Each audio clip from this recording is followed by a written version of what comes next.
আমার ভোট দিয়ে বেশি আছি, চিন্তা ভাবনা করি না তোমাকে। আমাকে সবাই দিব ভোট, আমার আলমগীর স্যারের, আমার আলমগীর স্যারের ভোট চাইবা লাগবে না মানুষের।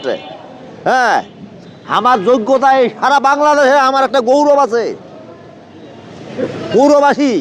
আমার মতন ভাগ্যবান আছে নাকি? আলমগীর স্যারের ভোট চাহিবা লাগিবে না অন্তত এই যে কোনো জায়গায়। এটা পরিষ্কার ভাষা কথা কয়।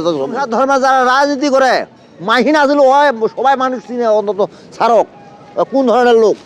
আজ মনে করেন আমার কত বড় একটা গৌরব, সারা বাংলাদেশে মনে করেন আমার এই দলের একটা, আমার এই যে এত বছর যাবতীয় প্রতিবাদ কইছে কি এই সারা বাংলাদেশে আমার এই আলমগীর স্যার আছে, ধরে আছে দলটা।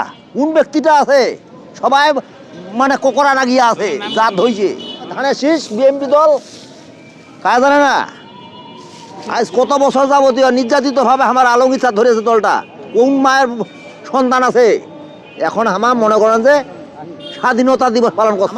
ভোট তো দিমই এর মাধ্যমে 2-4টা ভোট যতটুকু পারি মানসির না, হ্যাঁ যতটুকু পারি ভালোবাসা দিয়া সঞ্চয় করিয়া নিয়া দিবা ছাড়ক। এটা আমার গৌরব একটা যেন পৌরবাসীর, আমার এটা গৌরব যেন আমার থাকে। ধানের শীষ মার্কা ভোট নাই তুমি করে দিব। এই মনে করেন যে ধান না হলে জান বাঁচিবে। আজ কত বছর যাবতীয় মনে করেন যে ধানের শীষ আজিকার 100,000 ভোট পড়িবে, হাজার 100,000 ভোট পড়িবে। চিন্তা করেন না, সব দয়াময় মালিক। ধানের শীষ পুলা আং ফাং কথা বাদ দে। এটা তো জানিস কি আলমগীর স্যার, যে কাজ জানে না আলমগীর স্যার, সবাই জানে আলমগীর স্যার বাইরে, আমার আলমগীর স্যারের উপর কাজ হবে না। চিন্তা করিন না, চিন্তা করিন না। তুই যত আছি হিন্দু মুসলমান, হ্যাঁ আমার হিন্দু মুসলমান নারগুন কোহরপাড়া হইতে ফার্ম সেন্টারের হাট, হ্যাঁ ওরা যত আছি যা সব আমার মনে ধানের শীষ, কোনো কথা নাই।